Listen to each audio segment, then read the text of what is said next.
தோறும் குடியிருப்பாய்,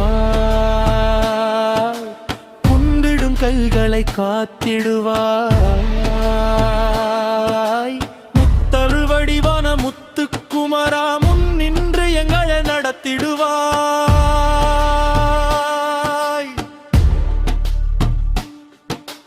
பழனி மலை மேல் பழனியே வந்தவர் கெடும் வரம் நீயே, தந்தான் கடம்பா கதிர்வேலா உன் கடலடி தொழுதிட வழி தருவாய். பன்னிரு கை கொண்ட பாலகனேயம்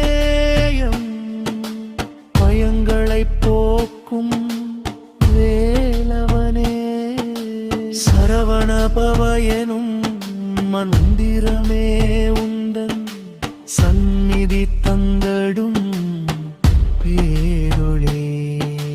பன்னிரு கை திருவடவி அறுபடவி மயிலின் மேலே ஏறி வருவாய், மனதின் குறைகளை தீர்த்து வைப்பாய். அறுபடை வீட்டின் அதிபதியே என்னை ஆடக்கொள்ள வந்திடும் ஜோதியே, சிவனின் நெற்றிக் கண்ணில் பிறந்தாய், சரவண பொய்கையில் உருவம் கொண்டாய்.